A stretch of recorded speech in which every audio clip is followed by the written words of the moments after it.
हम जो हमारा चैप्टर नंबर 3 है pair of linear equation in two variables वो कर रहे हैं और आज हमारा ये पार्ट नंबर 11 होगा इस चैप्टर का। जो इसका पार्ट नंबर 10 था उसमें हमने यानी कि जो लास्ट पार्ट था उसमें हमने जो हमारी एक्सरसाइज है 3.6 उसका इंट्रोडक्शन किया और ये किया कि जो 3.6 है उसमें किस तरह के क्वेश्चन होंगे और किस तरह से उनको सोल्व करेंगे। तो लास्ट पार्ट में हमने जो हमारा क्वेश्चन नंबर फर्स्ट है इसके जो पहले 3 पार्ट हैं वो कर लिए थे। तो आज हम इस वीडियो को जो हमारा पार्ट नंबर 4 होगा उससे स्टार्ट करेंगे। जो ये पार्ट नंबर 4 है ये पहले वाले पार्ट से थोड़ा अलग है क्योंकि जो हमारे पहले वाले पार्ट थे उसमें क्या था, सिर्फ जो मैं क्वेश्चन मिले थे वो कुछ इस तरह से थे और उनको हम कैसे लिखते थे। मान लिया ये हो गया हमारा 2/y = 8, कुछ इस तरह की इक्वेशन हमें देखने को मिलती थी। तो हम क्या करते थे, वेरिएबल पहले इसको सेपरेट करते थे। तो ये क्या था हमारा 1/3 × 1/x। उसके बाद जो सेपरेट होता था 1/x की जगह पर क्या पुट किया था p। तो कुछ इस तरह के क्वेश्चन थे और इस क्वेश्चन में क्या हमारा डिनोमिनेटर में हमारी 2 टर्म है। पहले वाले जो तीनों के तीनों क्वेश्चन थे उनके डिनोमिनेटर में सिर्फ एक टर्म थी। अब ये देखिए अगर 2 हैं तो पजल नहीं होना, दोनों की जगह पर हम पुट कर सकते हैं। पुट करने से पहले तो हम वही काम करेंगे, सेपरेट करेंगे।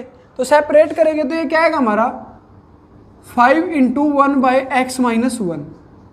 उसके बाद प्लस ये क्या हमारा ऊपर 1 है तो 1 ही रहेगा, 1 × 1/y - 2 = 2।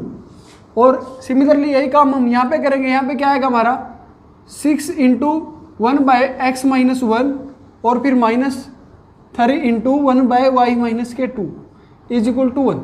अब आप दोनों इक्वेशन को दोबारा देखिए और ये भी देखिए कि आपको सिमिलर क्या दिखाई दे रहा है। जो भी आपको सिमिलर दिखाई दे रहा है उसकी जगह पर आप वैल्यूज पुट कर दीजिए। तो अगर हम देखें जो हमारा पहले वाला वेरिएबल्स है 1 मतलब जो x है वो क्या हमारा यहाँ पे 1/x - 1 और यहाँ पे भी क्या हमारा 1/x - 1। तो दोनों की जगह पे क्या है सेम।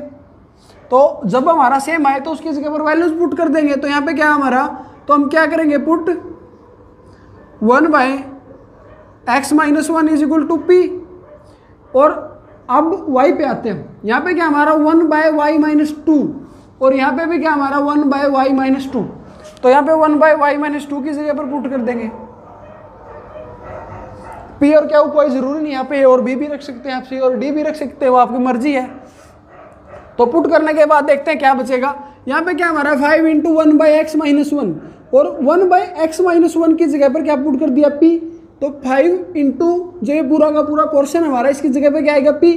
तो 5 × p क्या आएगा हमारा 5p प्लस यहाँ पे क्या आएगा हमारा 1 × 1/y - 2 की जगह पे क्या रखा q। तो 1 × q क्या आएगा हमारा q। तो किसके इक्वल है ये 2 के। अब हम आते हैं हमारी जो इक्वेशन नंबर 2 है उस पर। तो मान लिया ये इक्वेशन नंबर 1 है तो यहाँ पे क्या होगा हमारा वही काम यहाँ पे होगा 1/x - 1 की जगह पर क्या रखा है p। तो इस पूरे की जगह पर क्या आएगा p। तो 6 × p क्या होगा 6p प्लस माइनस के 3 × यहाँ पे क्या आ जाएगा हमारा q = 1। तो ये होगी हमारी इक्वेशन नंबर 2।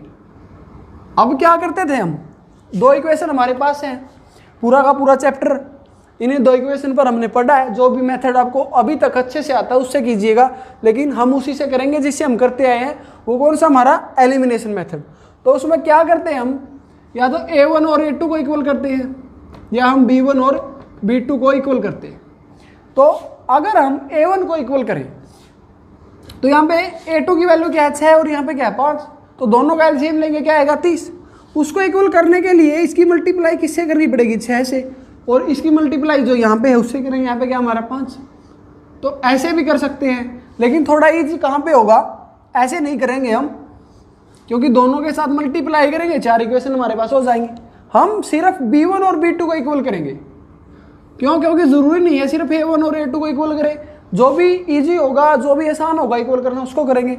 यहाँ पे क्या हमारा -3 मतलब यहाँ पे भी कितना लेके आना हमने 3। तो 3 कैसे आएगा यहाँ पर, यहाँ पे 3 है, यहाँ पे 3 लेके आना। 3 कैसे आएगा जब हम इस पूरे इक्वेशन की किसके साथ मल्टीप्लाई कर देंगे 3 के साथ। तो क्या करेंगे हम मल्टीप्लाई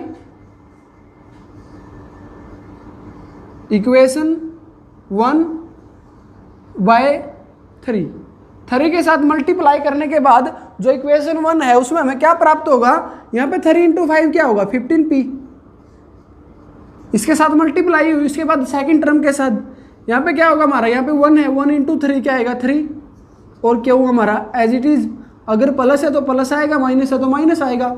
उसके बाद 3 × 2 क्या आएगा 6। तो अब ये हमारी इक्वेशन 1 थी, इसको अलग नाम देना पड़ेगा, तो क्या दे देंगे हम इक्वेशन नंबर 3। अब आप देखिए यहाँ पे b1 की जगह पे क्या है 3, b1 की जगह पे, और यहाँ पे b2 की जगह पे क्या है 3, तो b1 और b2 इक्वल हुए। उसके बाद एलिमिनेशन मेथड में क्या करते थे, या तो दोनों को ऐड करते थे या दोनों को सब्ट्रैक्ट करते थे। ऐड कब करते थे, जब अलग अलग साइन हो हमारे, और सब्ट्रैक्ट कब करते हैं, जब साइन हमारे सेम हो। तो यहाँ पे क्या हमारा माइनस, यहाँ पे क्या है प्लस, तो अलग अलग है साइन हमारे, तो क्या करना पड़ेगा ऐड। तो नाउ वी विल ऐड, क्या ऐड करेंगे हम, इक्वेशन नंबर 3 और इक्वेशन नंबर 2 को। तो एडिंग इक्वेशन 1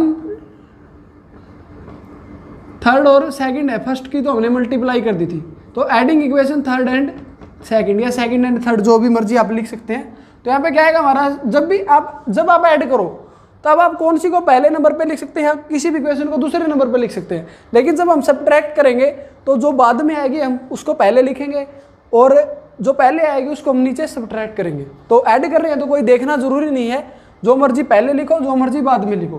तो मान लीजिए इसको पहले लिख लेते हैं हम, 6p - 3q = 1। उसके बाद इसको लिखेंगे इसके नीचे 15p + 3q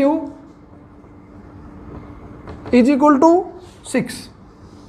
तो जब हम ऐड करते हैं तब साइन चेंज नहीं करना होता, साइन सिर्फ तब चेंज करते हैं जब हम दोनों को सब्ट्रैक्ट करते हैं। तो यहाँ पर ऐड कर रहे हैं तो साइन चेंज नहीं करना, तो सीधे ऐड करेंगे। यहाँ पे क्या है 6 और यहाँ पे क्या 15, 6 और 15 हमारे क्या होंगे 21p।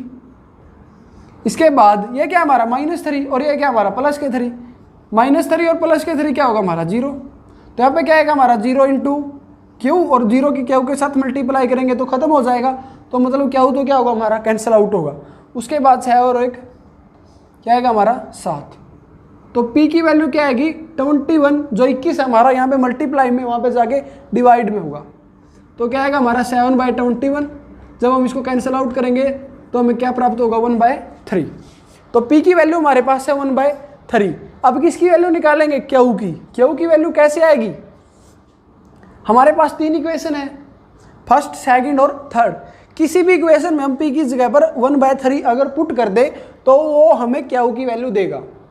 तो किसी भी इक्वेशन में पुट कर सकते हैं। मान लिया हम कहाँ पे पुट कर देते हैं, यहीं पे पुट कर देते हैं जो हमारी इक्वेशन नंबर 3 है। तो पुट p = 1/3 आया हमारा इन इक्वेशन 3। अगर हम p की जगह पर 1/3 पुट कर दें इक्वेशन नंबर 3 में, तो इक्वेशन नंबर 3 हमारी ये है, तो 15 हमारा एज इट इज आएगा, और जो ये 15 है ये p के किस चीज़ में मल्टीप्लाई में, तो जो 1/3 जब p की जगह पर 1/3 रखेंगे ये भी क्या आएगा मल्टीप्लाई में। तो ये हमारा पोर्शन है, जो पहली टर्म है उसका काम हमारा कंप्लीट हुआ। 15 × 1/3 लिखा, फिर उसके बाद +3 × q आएगा = 6।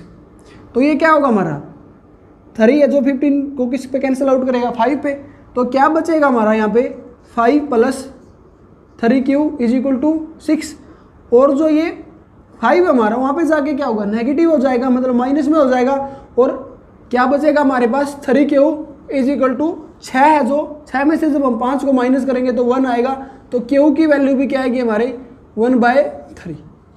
उसके बाद p और q अब दोनों की वैल्यूज हमारे पास हैं, लेकिन हमें जो हमारा इक्वेशन थी दोनों की दोनों, उसमें किसकी वैल्यू चाहिए थी, या तो x की और या y की। तो वो कैसे आएंगी, अब जो हमने पुट किया था हम वहीं पे आते हैं। क्या पुट किया था 1/x - 1 = p। तो p की जगह पर क्या पुट करेंगे, अब p की वैल्यू हमारे पास है, p की वैल्यू क्या हमारे पास 1/3, तो p की जगह पर क्या पुट करेंगे 1/3। तो p की जगह 1/3 पुट करने के बाद किसकी वैल्यू आएगी x की, और यहाँ पे 1/y - 2 कि जो इक्वल हमारा क्या होगा, यहाँ पर किसकी वैल्यू पुट करेंगे क्या होगी, क्या की वैल्यू पुट करने के बाद वो हमें क्या देगा, वो हमें y की वैल्यू देगा। तो हम पहले x की वैल्यूज निकालते हैं। वो क्या हमारा 1/x-1 किसके इक्वल है हमारा 1/3 के, क्योंकि जब p के इक्वल है p की वैल्यू क्या हमारी 1/3।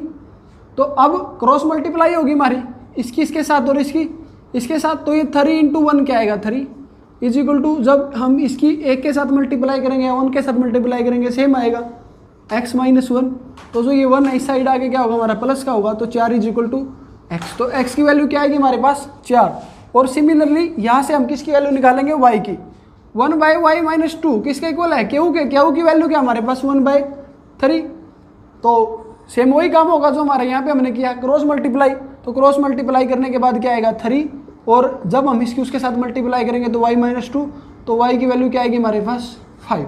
तो क्वेश्चन था हमारा x और y की वैल्यू फाइंड आउट करना। तो ये हमारी x की वैल्यू क्या होगी 4 और y की वैल्यू क्या होगी हमारी 5।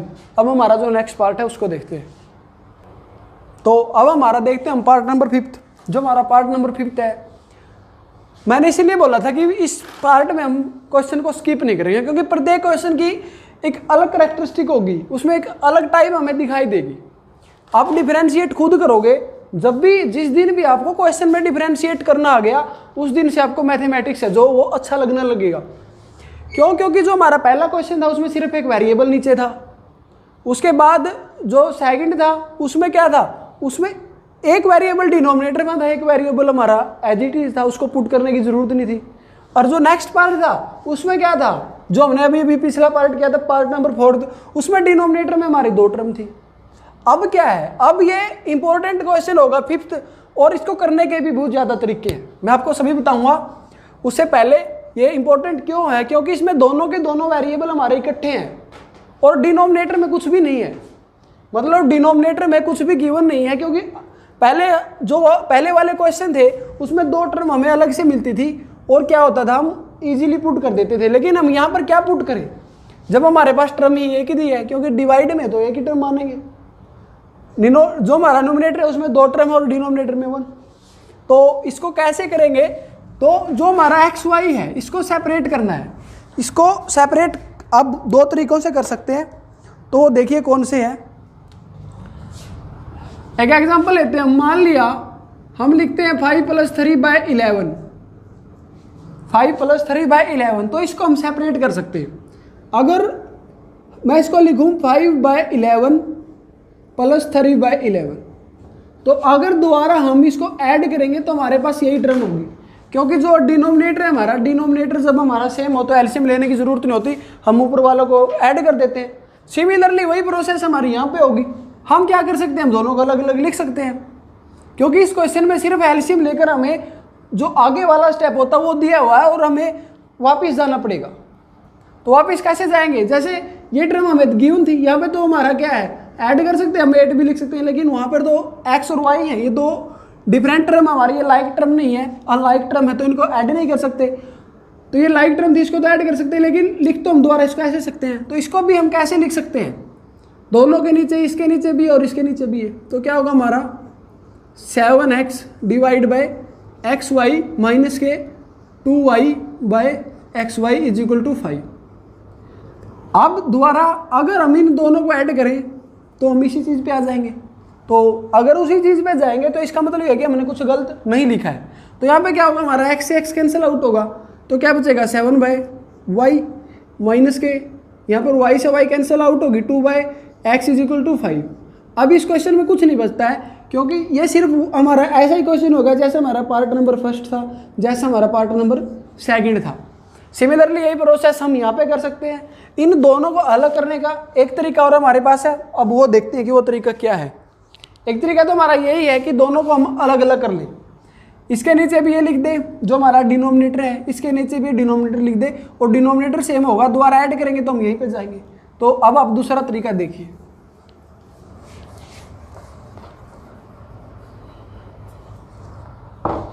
ये एक्स वाई है हमारा, ये यहाँ पे क्या किस चीज में डिवाइड में, तो उस साइड जाके क्या होगा मल्टीप्लाई में। तो अगर उस साइड लेके जाएंगे तो मल्टीप्लाई में होगा, तो क्या होगा हमारा 7x - 2y = 5xy। अब क्या करना होता है, जो हमारी थर्ड टर्म होती है वो हमें क्या चाहिए, कांस्टेंट टर्म चाहिए, उसके पास कोई भी वेरिएबल नहीं होना चाहिए। तो अगर इसके वेरिएबल खत्म करेंगे तो कैसे खत्म करेंगे, जब हम एक्स वाई से पूरी इक्वेशन को डिवाइड कर दें। तो अब क्या करेंगे, डिवाइड क्यों करेंगे, क्योंकि जो हमारी स्टैंडर्ड फॉर्म होती है pair of linear equations into variables की, उसमें जो थर्ड टर्म होता है उसके पास कोई भी वेरिएबल नहीं होता, वो कांस्टेंट होती है। तो जो हमारी थर्ड टर्म है, पहली वाले के पास x है, ये भी सही है, दूसरी वाले के पास y है, क्योंकि यही हमारी स्टैंडर्ड फॉर्म होती है, तो थर्ड कांस्टेंट होती है, तो इसके पास x y है। ये हमें खत्म करना है। हम कैसे करेंगे, जब इसको x y से डिवाइड कर देंगे। तो मान लिया कि ये इक्वेशन नंबर 1 है, तो now we will divide equation 1 by x y. मतलब जो भी एक्स वाई है पूरी की पूरी इक्वेशन को हम x इंटू वाई के साथ डिवाइड कर देंगे। तो क्या होगा हमारा 7x divide by x y minus के 2y divide by x y is equal to 5xy यहाँ पे था हमारा, तो डिवाइड में क्या आएगा xy। हम सिर्फ किसी भी एक चीज़ से एक साइड को ना मल्टीप्लाई कर सकते ना डिवाइड। जो भी प्रोसेस करनी होगी इक्वेशंस को इक्वल करने के लिए या इक्वल रखने के लिए ऐड करें या मल्टीप्लाई करें, सब्ट्रैक्ट करें या डिवाइड करें, वो दोनों साइड करना होगा। तो वही काम अब हमारे पास ये वही चीज़ आ जाएगी जो हमने इनको अलग अलग सेपरेट करके हमें जो मिली थी। यहाँ पे क्या होगा हमारा x कैंसिल आउट होगा, 7 डिवाइड बाय y आएगा, y से y कैंसिल आउट होगा, 2x आएगा इज इक्वल टू ये xy से xy कैंसिल आउट होगा, ये हमारा 5 आएगा। और ये क्या होगी हमारी इक्वेशन नंबर 1 थी, ये क्या आएगी हमारी इक्वेशन नंबर 2।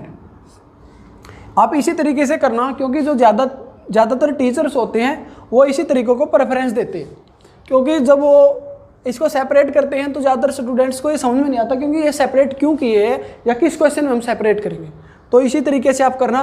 तो यही तरीका हम यहाँ पे अपनाएंगे। जो यहाँ पे डिवाइड में है उस साइड जाके क्या होगा हमारा मल्टीप्लाई में, और यहाँ पे क्या बचेगा हमारा 8x प्लस 7y। जब ये उस साइड जाएगा मल्टीप्लाई में होगा तो क्या आएगा 15xy। तो अब क्या करेंगे, यही थर्ड टर्म हमें कॉन्स्टेंट चाहिए, इसके मल्टीप्लाई में क्या एक्स वाई। तो एक्स वाई का अगर मल्टीप्लाई में है तो खत्म कैसे होगा, डिवाइड करके। तो डिवाइडिंग बोथ साइड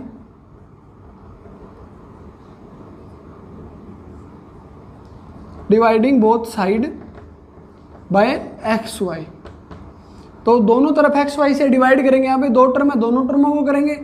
तो 8x divide by x y plus 7y divide by x y is equal to 15xy। इसको भी किससे डिवाइड करेंगे, एक्स वाई से। अब कैंसिल आउट कीजिए जो भी होता है। यहाँ पे क्या बचेगा मेरा 8 डिवाइड बाय वाई प्लस यहाँ पर y से y cancel out, 7 divide by x is equal to यहाँ पर एक्स वाई से हमारा एक्स वाई कैंसिल आउट, तो क्या बचेगा यहाँ पर हमारा 15 यानी कि 15। तो ये होगी हमारी इक्वेशन नंबर 3।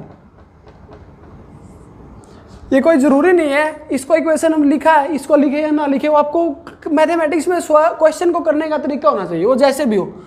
मतलब यहाँ पे लिखा हमने dividing equation 1 by x y, यहाँ पे क्या लिखा है dividing both side by x y. यहाँ पे इक्वेशन मेंशन नहीं किया तो इसलिए इक्वेशन लिखने की जरूरत नहीं है। लेकिन अगर इसको इक्वेशन मेंशन करते हो तो लिखना पड़ेगा कि जो इक्वेशन नंबर 2 है उसको हम एक्स वाई से डिवाइड कर रहे हैं। सिमिलरली यहाँ पर अगर इक्वेशन इसको लेट नहीं करते तो dividing both side by x y. तो अब हमारे पास जो ये इक्वेशंस आई है आप ये मान सकते हो कि ये पार्ट नंबर हमारा फर्स्ट होगा। क्यों, क्योंकि सिर्फ सिमिलरली ऐसे ही वो हमें गिवन थे, ये थोड़ा हमें पीछे 2 स्टेप पीछे क्वेश्चन में दिया हुआ था, इसको हम इस रूप में लेके आए। इस रूप में लेके आने के बाद ही क्वेश्चन है जो हमारे वो सॉल्व हो गए। अब हमारे डिनोमिनेटर में हमारे पास एक ही इक्वेशन है, इसको हम क्या लिख सकते हैं, इसको जैसे पिछले वाले में हमने लिखा था 7 इंटू 1 बाई वाई, क्योंकि जब इसकी साथ मल्टीप्लाई करेंगे तो दोबारा हम इसी पे आ जाएंगे। इसके बाद माइनस के 2 into 1 by x is equal to 5। Similar हम यहाँ पे लिखेंगे 8 into 1 by y plus 7 into 1 by x is equal to 50। अब आपको जो दोनों इक्वेशनों में सेम दिखाई दे उसकी जगह पर वैल्यूज पुट कर दीजिए, क्योंकि अगर डिनोमिनेटर में हमारे पास एक्स और वाई होंगे जो हमने फर्स्ट पार्ट में डिस्कस किया था, हम उन दोनों को सेपरेट नहीं कर सकते। अगर सेपरेट नहीं कर सकते तो जो भी हमारे मेथड थे चारों के चार किसी भी मेथड से हम सोल्व नहीं कर सकते। तो अगर सोल्व नहीं कर सकते तो ऐसी इक्वेशन को सोल्व करने के लिए हमारा एक अलग ही मेथड है, वो प्रत्येक क्वेश्चन में करते हैं, तो इसीलिए पुट करते हैं। तो 1 बाय वाई की जगह पर क्या पुट करेंगे हम p, और 1 बाय एक्स की जगह पर क्या पुट करेंगे q। ये कोई ज़रूरी नहीं है 1 बाय वाई की जगह पर p पुट करें, जो मर्जी आप पुट कर सकते हो, क्योंकि जो पहले वाले क्वेश्चन थे हम 1 बाय एक्स की जगह पर जो क्या पुट करते थे p, 1/x की जगह पर क्या पुट करते थे p, लेकिन 1/x की जगह पर क्या यहाँ पर q, वो कोई ज़रूरी नहीं है, सिर्फ जो भी आंसर आएगा p की वैल्यू 1/y के इक्वल रख दीजिएगा और जो q की वैल्यू आएगी वो 1/x के इक्वल रख दीजिएगा। तो आगे इक्वेशन क्या होंगी हमारी, 1/y की जगह पर क्या रखा है p, तो 1/y की जगह पर अगर हम यहाँ पे p रखें तो 7 इंटू पी क्या आएगा हमारे पास 7p, फिर साइन क्या है किस चीज़ का हमारा माइनस का, उसके बाद 2 हमारा एज इट इज, उसके बाद 1/x और 1/x की जगह पर क्या पुट किया है q, तो यहाँ पे क्या आएगा हमारा q is equal to 5। Similarly जो हमने यहाँ पे किया वो यहाँ पे भी होगा, तो क्या आएगा हमारा 1/y की जगह पर क्या पुट किया p, तो क्या बचेगा हमारे पास 8p plus 7q is equal to 50। तो ये होगी हमारी इक्वेशन नंबर, वो थर्ड थी, ये होगी हमारी इक्वेशन नंबर 4th और ये होगी हमारी इक्वेशन नंबर 5th। उसके बाद इन दोनों इक्वेशंस को आप खुद सोल्व करेंगे, किसी भी मेथड से आप कर सकते हैं, कैसे भी कर सकते हैं, क्योंकि अब हम 3.6 एक्सरसाइज पर हैं। अगर अभी तक आपको इक्वेशन सोल्व ही नहीं करना आया तो आप पहले वाले जो है वो वीडियोस देखिए, क्योंकि आगे सोल्व करना है, किसी भी मेथड से आप सोल्व कर लीजिए। उसके p और q की जो भी वैल्यू आएंगी वो p की वैल्यू 1/y के इक्वल रखिएगा और 1/x की वैल्यू किसके इक्वल रखेंगे हम q के, उसके बाद जो q और x की वैल्यू आएंगी वो हमारी जो इक्वेशन है दोनों का सोल्यूशन होगी। तो अब देखते हैं हमारा पार्ट नंबर 6। जो हमारा पार्ट नंबर 6 था वो हमने स्किप किया है, वो आप खुद करेंगे, क्योंकि जो पार्ट नंबर 6 में जो भी हमारी इक्वेशन गिवन है वैसी इक्वेशन जब हमने वेरिएबल को सेपरेट किया था 5th पार्ट में वो वही बन के आई थी हमारी। तो जो 6th पार्ट होगा उसको आप खुद ट्राई आउट करेंगे और जो 7th और 8th पार्ट है उन दोनों पार्ट को हम डिस्कस करेंगे। तो यहाँ पे क्या हमारा 10/x प्लस वाई मतलब 10/x प्लस वाई। तो यहाँ पे क्या है, जो पहले वाले क्वेश्चन थे और जो ये क्वेश्चन है फर्क तो कुछ ज़्यादा नहीं है, लेकिन ये क्वेश्चन हमारा जो क्वेश्चन नंबर 7 है पहले वाले क्वेश्चन से डबल होगा और अगर 3.6 के पार्ट नंबर 1 में से कोई भी क्वेश्चन आएगा तो या तो वो पार्ट नंबर 7th होगा या 8th होगा, मतलब सिमिलर होगा इन दोनों के। जो रकम है जैसे 10 है, 10 की जगह पर 12 हो सकता है, 13 हो सकता है, कुछ भी हो सकता है, वो उस पर मतलब एग्जामिनर कुछ भी दे सकता है, लेकिन तरीका है जो प्रोसेस होगा क्वेश्चन को करने का वो सेम होगा। तो देखते हैं ऐसे क्वेश्चन को कैसे करेंगे, ज़्यादा कुछ नहीं करना है, सेम वही प्रोसेस जो हमारी चलती आई है वही हम रखेंगे। तो इसको कैसे लिखेंगे हम, 10 इंटू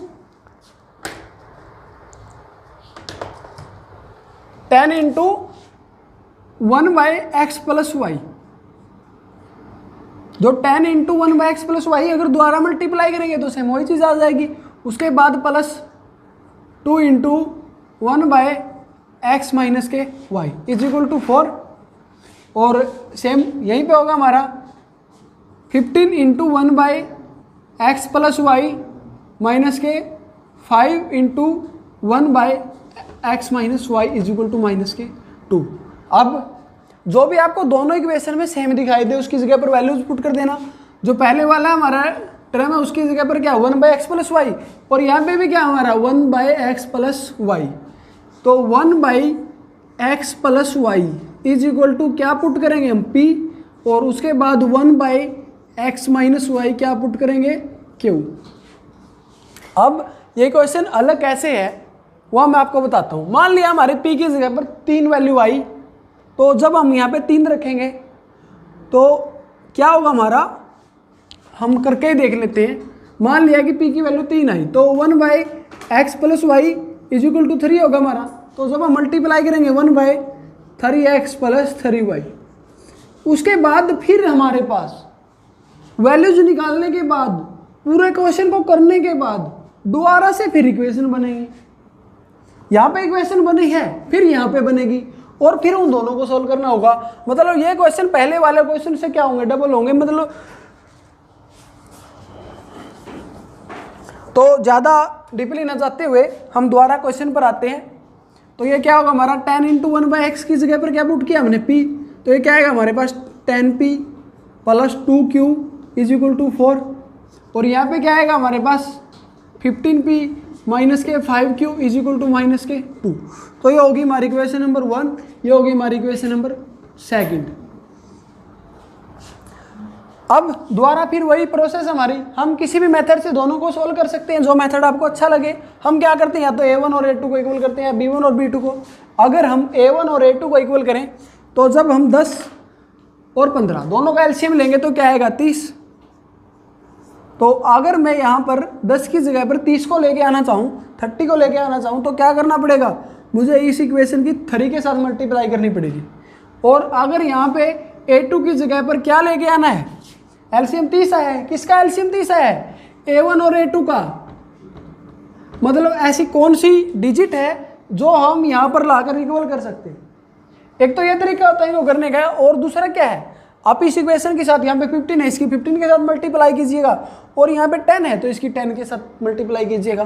लेकिन वहाँ पर थोड़ी कैलकुलेशन बड़ी होगी। अगर आप एलसीएम लेकर करोगे तो कैलकुलेशन है जो हमारी ईजी होंगी।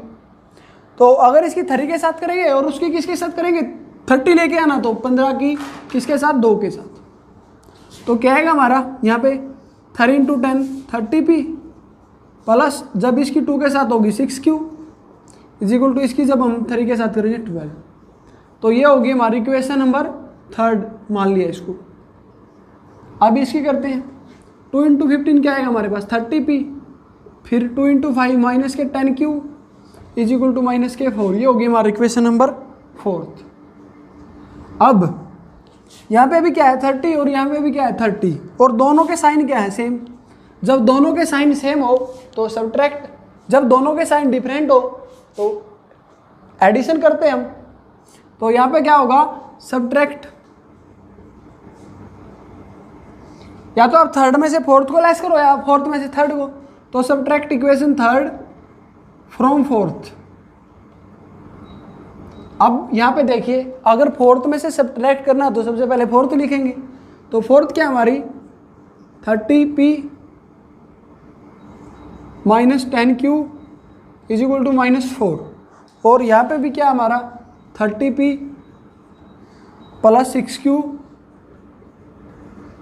Is equal to 12।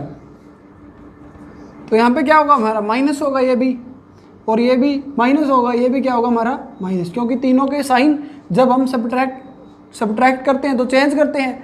तो यहाँ पे क्या होगा हमारा 30 से 30 कैंसिल आउट होगा, जैसा कि प्रत्येक क्वेश्चन में होता है। और ये क्या हमारे पास माइनस के 10 और ये माइनस के 6, तो ये क्या होगा हमारे पास माइनस के 16q, और ये क्या होगा माइनस के 4 और माइनस के 12, ये भी क्या होगा माइनस के 16। तो माइनस से माइनस कैंसिल आउट, जो हमारा 16q 1 के बराबर होगा। q की वैल्यू क्या आएगी 1, 16 के इक्वल था ये, तो 16 वहाँ पे जाके डिवाइड में होगा, तो q की वैल्यू क्या आएगी 1।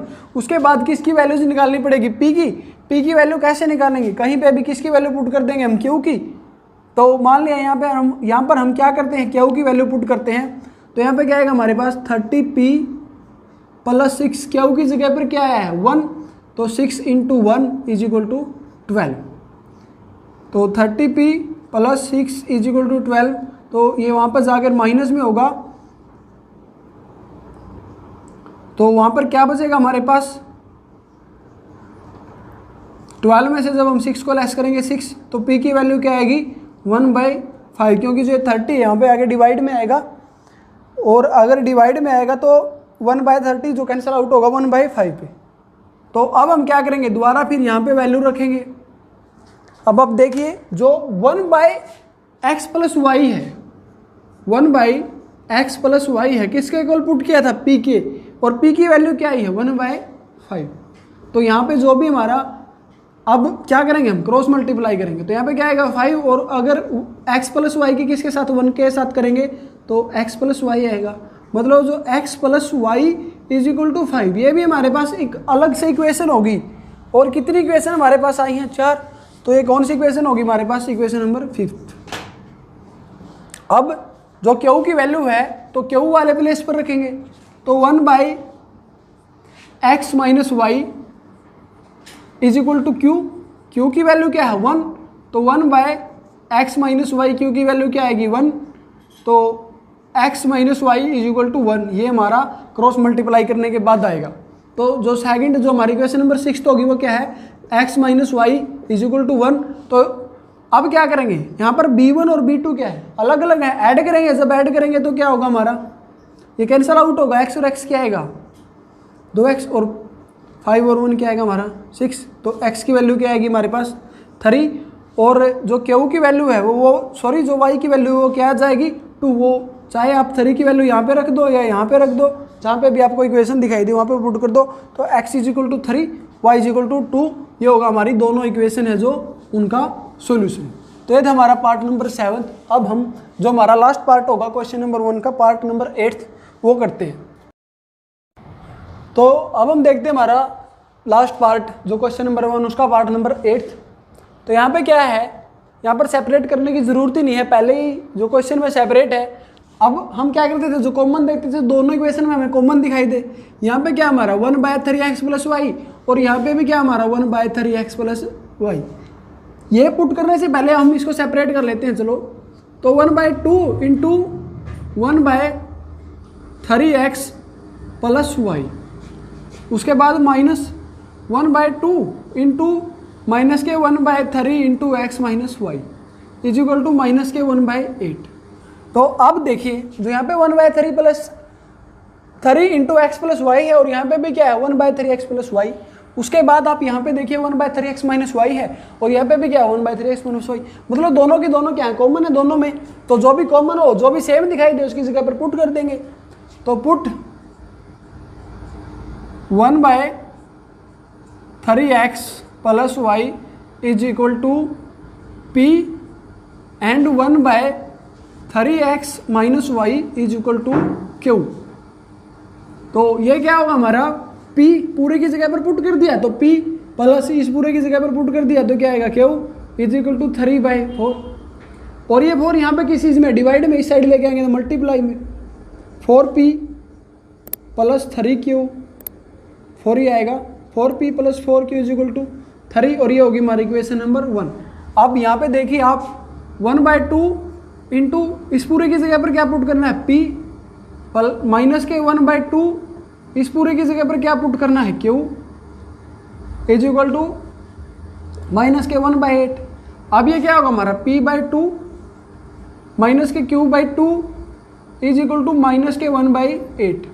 तो जो 2 है दोनों में सेम है, एलसीएम लेंगे कोई ज़रूरी नहीं है 1p - q/2 ही आएगा। तो p - q = -1/4 आएगा ये, क्योंकि जो ये 2 है वहाँ पे जाके मल्टीप्लाई में होगा और तो ये कैंसिल आउट हो जाएगा तो क्या आएगा 1/4 आएगा। और ये 4 इस साइड लेके आएंगे तो मल्टीप्लाई में होगा हमारा क्या आएगा 4p - 4q। तो ये इक्वेशन नंबर 1, ये हमारी इक्वेशन नंबर 2। अब हमारा a1 और a2 भी सेम है और b1 और b2 भी सेम है। अगर इन दोनों इक्वेशन को ऐड करोगे तब भी आंसर आएगा और सब्ट्रैक्ट करोगे तब भी आएगा, क्योंकि दोनों के दोनों ही सेम है। और अगर मान लिया हम ऐड कर देते हैं तो b1 और b2 कैंसिल आउट हो जाएंगे, अगर सब्ट्रैक्ट करते हैं तो a1 और a2 कैंसिल आउट हो जाएंगे। तो ऐड ही कर देते हैं। चलो adding equation first and second. तो जब ऐड करते हैं तो साइन हम चेंज नहीं करते। तो 4p - 4q = -1 और 4p + 4q = 3। तो 4p और 4p 8p। उसके बाद ये कैंसिल आउट, यहाँ पे क्या आएगा हमारा प्लस के 3 और माइनस के 1 2। तो p की वैल्यू क्या आएगी 2/8 यानी कि 1/4। तो p की वैल्यू आ गई। p उसके बाद q की वैल्यू कैसे आएगी, कहीं पे भी पुट कर देते हैं हम। मान लिया यहाँ पे पुट कर देते हैं इक्वेशन नंबर 2 में। तो put p = 1/4 in equation 2। 4p p की जगह पर क्या पुट करना है 1/4। 4p p की जगह पर 1/4 इंटू माइनस के 4q = -1। तो 4 से 4 कैंसिल आउट होगा और ये 1 है वहाँ पर माइनस का, माइनस के 4q = -2 हो जाएगा। माइनस का 1 ये और माइनस का 1 ये, तो माइनस से माइनस कैंसिल आउट, q की वैल्यू क्या आएगी 1/2। तो p और q दोनों की वैल्यू आ गई। अब आगे देखते हैं, इसको मैं इरेज कर रहा हूँ क्योंकि क्वेश्चन थोड़ा लेंथी होगा।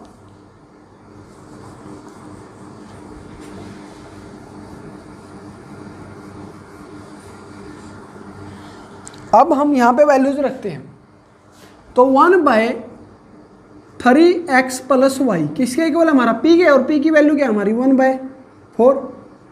और अब यहाँ पे देखते हैं 1/3 इंटू x - y किसके इक्वल है क्यू के, और क्यू की वैल्यू क्या है 1/2। तो अब यहाँ पे क्रॉस मल्टीप्लाई करेंगे, इसकी इसके साथ होगी 4 × 1 4, और जब हम इसकी एक के साथ मल्टीप्लाई करेंगे तो सेम आएगा। अब यहाँ पे देखते हैं 2 = 3x - y। तो अब फिर दोबारा से हमारे पास दो लीनियर इक्वेशन है, इन दोनों इक्वेशंस को हम किसी भी मेथड से सॉल्व कर सकते हैं। तो अब यहाँ पे क्या करते हैं, हम इसको भी लिख लेते हैं इसी रूप में। ये क्या हमारी 3x + y = 4, और ये क्या हमारी 3x - y = 2। ये मान लिया दो इक्वेशन हमारे पास आई थी, ये मान लिया इक्वेशन नंबर 3 और इसको मान लिया equation number 4।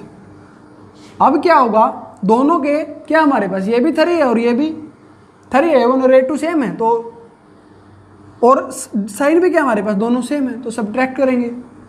Subtract equation 3 from 4। अगर 4th में से सब्ट्रैक्ट करेंगे तो पहले 4th ही लिखेंगे। 3x - y = 2 और 3x + y = 4। तो ये नेगेटिव होगा, ये भी नेगेटिव, ये भी नेगेटिव, ये कैंसिल आउट होगा, ये -2y होगा और ये -2, तो -2 से -2 कैंसिल आउट, y की वैल्यू क्या आएगी 1। और x की वैल्यू कहाँ से निकालेंगे हम, मान लिया कि y की वैल्यू हम यहाँ पे रख देते हैं 1, तो x की वैल्यू क्या आएगी हमारे पास वहाँ पे नेगेटिव, x की वैल्यू भी क्या आएगी 1, या खुद पुट करके देखना, उसके बाद वैल्यूज निकालना। तो ये थी हमारी एक्सरसाइज जो 3.6 है, उसका पार्ट नंबर, जो क्वेश्चन नंबर 1 है उसके सभी पार्ट। तो जो भी हमारा नेक्स्ट पार्ट होगा उसमें जो हमारे एक्सरसाइज 3.6 है, इसके केवल 3 पार्ट बचते हैं क्वेश्चन नंबर 2 के। तो नेक्स्ट पार्ट जो हमारा पार्ट नंबर 12 होगा उसमें वो डिस्कस करेंगे। तो थैंक्स फॉर वॉचिंग। अगर वीडियो पसंद आया तो लाइक और शेयर जरूर कीजिएगा। Thank you, thanks for.